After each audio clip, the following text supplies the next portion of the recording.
প্রিয় ভাই সব, এই পৃথিবী আল্লাহ তাআলা সৃষ্টি করেছেন এবং এই পৃথিবীর মানুষের কোন জিনিসটার বেশি প্রয়োজন সেটি আল্লাহর চাইতে ভালো কারো বোঝার কথা নয়, ঠিক কিনা? মানুষের স্রষ্টা কে? আকাশের, বাতাসের, জমিনের, সকলের স্রষ্টা আল্লাহ। তিনি ভালো করে জানেন এই মানুষগুলির সব থেকে বেশি জরুরত কি।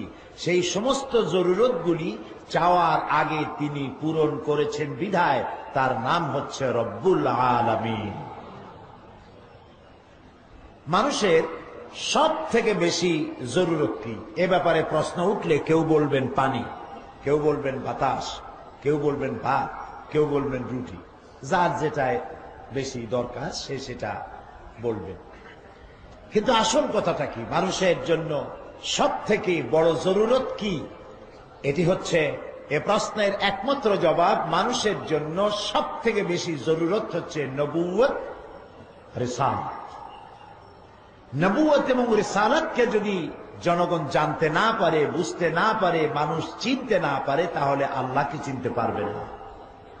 আল্লাহকে চেনার জন্য, জানার জন্য, তার কাছে যাওয়ার জন্য, তার নৈকট্য অর্জন করার জন্য নবুয়ত এবং রিসালাত মানুষের সব থেকে বেশি জরুরি। এজন্য আল্লাহ তাআলা কোরআনে কারিমে সূরা নাহলের মধ্যে বলেছেন, وَعَلَى اللَّهِ قَصْدُ السَّبِيلِ وَمِنْهَا جَائِرٌ وَلَوْ شَاءَ لَهَدَاكُمْ أَجْمَعِينَ وَعَلَى اللَّهِ قَصْدُ السَّبِيلِ। সোজা রাস্তা বলে দেওয়ার দায়িত্ব আমি আল্লাহ। সোজা রাস্তা বলে দেওয়ার দায়িত্ব কার? আল্লাহ তাআলা বলছেন আমার দায়িত্ব। ওয়ামিনহা জাইর, যেখানে আছে বাঁকা বক্রপথ, যেখানে রয়েছে অসংখ্য বক্রপথ, সেখানে সোজা রাস্তা বলে দেওয়ার দায়িত্ব হচ্ছে আমি আল্লাহ। আর আমি যদি ইচ্ছে করতাম তাহলে সমস্ত মানব গোষ্ঠীকে হেদায়েত দিয়ে দিতে পারতাম। আল্লাহ তাআলা ভালো করে জানেন আকসারুহুম লা ইউমিনুন, অধিকাংশরাই ঈমান আনবে না। এ কথা কে জানে? আল্লাহ তাআলা জানেন। এই আয়াতে কারিমার মধ্যে ওয়ালাল্লাহি কাসদুস সাবিলি ওয়া মিনহা জাইরুন ওয়ালাউ শাআ লাহাদাকুম আজমাইন, সূরা আন-নাহলের এই আয়াতের মধ্যে আল্লাহ তাআলা নবুয়ত এবং রিসালাতের ইঙ্গিত দিয়েছেন। পৃথিবীর মানুষকে পরিচালনা করার জন্য যারা যারা চেষ্টা করেছেন তাদের একদিকে রয়েছেন আম্বিয়া আলাইহিমুস সালাম, আর একদিকে রয়েছে রাজনৈতিক নেতৃবৃন্দ, দার্শনিক ইত্যাদি। তারাও মানুষের জন্য চেষ্টা করেছেন। যেমন এই পৃথিবীতে মানুষের কল্যাণের জন্য কার্ল মার্কস, মাও সেতুং, এই সমস্ত লোকেরা, লেনিন, এইসব লোকেরা কম চেষ্টা করে নাই। মানুষের কল্যাণের জন্য তারা কারাবরণ করেছেন, বই লিখেছেন, পালিয়ে বেড়ায়েছেন, জেল জরিমানা খেটেছেন, বহু কষ্ট তারা করেছেন। অন্যদিকে আল্লাহর নবীরাও মানুষের কল্যাণের জন্য কষ্ট করেছেন, দেশান্তরিত হয়েছেন, মার খেয়েছেন, কারাবরণ করেছেন। জীবিত অনেক নবীকে হত্যা করা হয়েছে, ঠিক নয় কি? এখন আমরা মুসলমান বিশ্ববাসী মানুষ যারা, আমরা কোন দিকে যাব? আমরা কি দার্শনিক, রাজনৈতিক নেতা এদের পেছনে দৌড়াবো, না আমাদের কল্যাণের জন্য আমরা নবীদের দিকে দৌড়াবো? কোন দিকে যাব? আমরা যদি নবীদের দিকে যাই তাহলে কেন যাব নবীদের দিকে? আর যদি রাজনৈতিক নেতা, দার্শনিকদের দিকে যদি না যাই তাহলে কেন যাব না? এটির একটি জবাব আসা দরকার। তাহলে আমরা ক্লিয়ার হতে পারবো, দ্বিধাদ্বন্দ্ব ছাড়াই আমরা যে কোনো একটা রাস্তাকে ঠিক করে নিয়ে সে রাস্তায় কল্যাণের জন্য দৌড়াতে সক্ষম হব।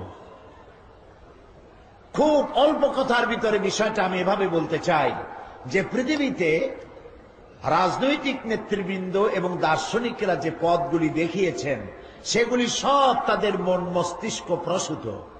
তাদের কাছে কোনো জিবরাইল আসে নাই, ওহী আসে নাই। এটা ঠিক কিনা? এটা ঠিক কিনা? এই জন্য তাদের কথার সাথে আরেকজন, এক দার্শনিক, এক রাজনৈতিক নেতার সাথে আরেক রাজনৈতিক নেতার কোন কথার মিল হয় নাই। এক একজন এক এক রকম বলেছেন। কেউ বলেছেন মানুষ সম্পর্কে, কেউ ধারণা করেছেন মানুষ হচ্ছে পেট সর্বস্ব জীব, পেটের সমস্যার সমাধান করলে সব সমস্যার সমাধান হয়ে যাবে। কেউ বলেছেন মানুষ সেক্স সর্বস্ব জীব, সেক্সের সমস্যার সমাধান করলেই সব সমাধান হয়ে যাবে। আবার কেউ বলেছেন মানুষ মোটে মানুষই না, মানুষ হলো বান্দর। এগুলি আপনারা নিশ্চয়ই পড়েছেন, ঠিক না ভাই? সুতরাং তারা যে এই কথাগুলি বলল, কারো কথার সাথে কারো মিল নাই, এই কথাগুলি তারা বলেছেন এই কারণে যেহেতু তাদের কাছে আসল জ্ঞান ছিল না। আসল যে জ্ঞান, সে জ্ঞানটা আল্লাহর কাছে। সেটা কার কাছে? আল্লাহর কাছে।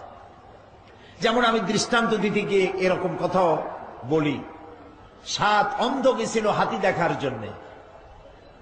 7 অন্ধ কি দেখতে গেছে? হাতি দেখতে গেছে অন্ধতে। দেখবে কি দিয়া? কি দিয়া দেখবে? চোখ তো নাই, দেখবে কি দিয়ে? অন্ধ তো, কাজী দেখতে হবে হাত দিয়ে। এই 7 অন্ধের হাতি দেখার পর যখন তারা একত্রিত হবেন, তখন হাতি সম্পর্কিত ধারণা, তাদের মত একরকম হবে কি? হবেই না। একজনে বলবো হাতি দেওয়ালের মতো, আর একজনে বলবে হাতি মূলার মতো, আর একজনে বলবে তুমি দেখছো কচু, হাতি তো আসলে কুলার মতো। কেউ বলবে হাতির দড়ির মতো, কেউ বলবে হাতি পিলারের মতো। হাতির শরীরের যে অংশ যে অন্ধ ধরেছে, সে সেই কথাই সেভাবে বলবে, ঠিক না ভাই? সুতরাং এই সমস্ত দার্শনিক আর রাজনৈতিক নেতৃবৃন্দ তারা ছিল অন্ধ। কার্ল মার্কস, লেনিন, মাও সেতুং অন্ধ ছিল। আপনারা বলবেন এটা ঠিক না, তাদের তো চোখ ছিল, কিন্তু আল্লাহ বলেন না এরা অন্ধ। কিরকম? فإنها لا تعمى الأبصار ولكن تعمى القلوب التي في الصدور لا تعمى الأبصار। এদের বাইরের দৃষ্টিশক্তি নষ্ট হয় নাই, বাইরের চোখ দুটো ঠিক আছে। ওয়ালাকিন তা'মাল কুলুবুল লাতী ফিস সুদূর, তাদের অন্তর্দৃষ্টি বিনষ্ট হয়ে গিয়েছে, যার কারণে তারা সৃষ্টি জগৎ সম্পর্কে এরকমের মন্তব্য করেছে। কিন্তু আপনারা বলেন, পৃথিবীতে যত নবী এসেছেন, কোন নবী তাদের কারো কথার সাথে কারো কথার কোনো বৈষম্য হয়েছে? বৈপরীত্য হয়েছে? একজন নবী বলেছেন আল্লাহ এক, আর একজন বলেছেন কম বেশি হইতে পারে, নাউজুবিল্লাহ। এক নবী বলেছেন আখিরাত আছে, কিয়ামত আছে, হিসাব নিকাশ আছে, সিরাত আছে, মিজান আছে, আর একজনে বলেছেন এগুলি নাও হইতে পারে। এরকম 2 রকম কথা হয়েছে? হয় নাই। কারণ নবীরা যে কথা বলেছেন, সমস্ত নবীদের কাছে একটি অফিস থেকে বার্তা এসেছে। কয়টা অফিস থেকে? সে অফিসটা কার? আল্লাহ রাব্বুল আলামিনের। আর বার্তাবাহক ছিলেন একজন, মেসেঞ্জার, হযরতে জিবরাইল আলাইহিস সালাম। একটি অফিস থেকে একই বার্তা বহন করে নিয়ে এসেছেন সমস্ত নবীদের কাছে। সেজন্য আদম আলাইহিস সালাম থেকে শুরু করে মুহাম্মাদুর রাসূলুল্লাহ সাল্লাল্লাহু আলাইহি ওয়াসাল্লাম পর্যন্ত সমস্ত নবীদের কথা ছিল কয় রকম? এক রকম। স্লোগান ছিল একটা। স্লোগান কয়টা?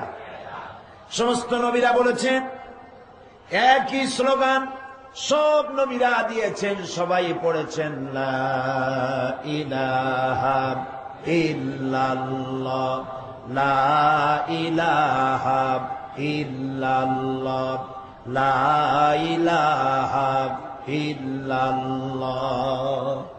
এটি আদম আলাইহিস সালামের স্লোগান ছিল, নূহ আলাইহিস সালামের ছিল, ইব্রাহিম আলাইহিস সালাম, মুসা আলাইহিস সালাম, ঈসা আলাইহিস সালাম, নবী করিম সাল্লাল্লাহু আলাইহি ওয়াসাল্লাম পর্যন্ত সমস্ত নবীদের স্লোগান ছিল লা ইলাহা ইল্লাল্লাহ। প্রিয় ভাই সব, আজকে আমাদের আলোচনার বিষয় হচ্ছে নবীদের ব্যাপারে। গতকাল পর্যন্ত আমরা যে পর্যন্ত রেখে আসছি, তারপরের থেকেই আলোচনা শুরু করব। এজন্যে আসুন শয়তানের ওয়াসওয়াসা থেকে যথারীতি আল্লাহর কাছে পানাহ চেয়ে নিই। কারণ আল্লাহ যদি পানা না দেন, শুনেও শুনতে পারবো না, উপস্থিত থাকবো মাহফিলে কিন্তু মন থাকবে আর এক দেশে, হইতে পারে না? এই জন্য কোরআন শরীফ শোনার সময় শয়তানের ওয়াসওয়াসা থেকে পানাহ চেয়ে নেওয়াটাই উত্তম। আসুন আমরা পড়ি। আউযু বিল্লাহি মিনাশ শাইতানির রাজীম। বিসমিল্লাহ